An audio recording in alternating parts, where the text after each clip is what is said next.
Sir, ಮುಖ್ಯಮಂತ್ರಿಗಳ ಪತ್ನಿಗೆ ಮತ್ತೆ ಸಚಿವ ಭೈರತಿ ಸುರೇಶ್ ಅವರಿಗೆ ಇಡಿ ನೋಟಿಸ್ ಕೊಟ್ಟಿದೆ ಸರ್. ಇದ್ರ ವಿಚಾರಕ್ಕೆ ಸಂಬಂಧಪಟ್ಟಂಗೆ ನೋಡಿ, ಎಲ್ಲ ರಾಜಕೀಯ ಪ್ರೇರಿತ.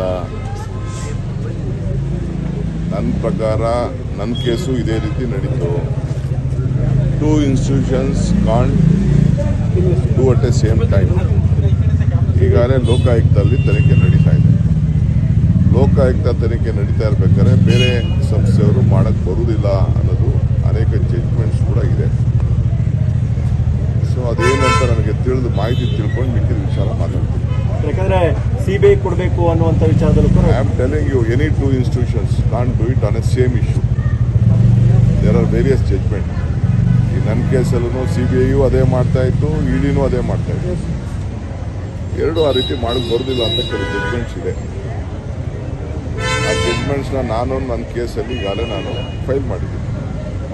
This is our stand is very clear. This all political vendetta. ಸರ್ಕಾರದ ಬಗ್ಗೆ ಯಾರು ಮಾತಾಡಂಗಿಲ್ಲ ಅಂತ ಹೇಳಿದ್ರು ಕೂಡ ಡಿ ಸುಧಾಕರ್ ಅವರು ನಿನ್ನೆ ಒಂದು ಸ್ಟೇಟ್ಮೆಂಟ್ ಕೊಟ್ಟಿದ್ದಾರೆ. 5 ವರ್ಷ ಜಮೀರ್ ಅಹಮದ್ ಖಾನ್ ಮಾತಾಡ್ತಾರೆ, 5 ವರ್ಷ ಮುಖ್ಯಮಂತ್ರಿ. ಯಾರು ಏನು ಮಾತಾಡಿಲ್ಲ ಬಿಡಿ, ಅವರೆಲ್ಲ ಯಾರು ಏನು ಮಾತಾಡಿಲ್ಲ. ಸರ್ಕಾರ ಸುಭದ್ರವಾಗಿರ್ತದೆ. ನಾವೆಲ್ಲ ಚೀಫ್ ಮಿನಿಸ್ಟರ್ ಕೆಳಗಡೆ ಕೆಲಸ ಮಾಡ್ತಾ ಇದ್ದೀವಿ. 5 ವರ್ಷದ ವಿಚಾರ ಮತ್ತೆ ಮಾತಾಡ್ತಾರೆ. ಸುಧಾಕರ್ ಜಮೀರ್ ಅವರು ಮಾತಾಡಿದ್ದಾರೆ.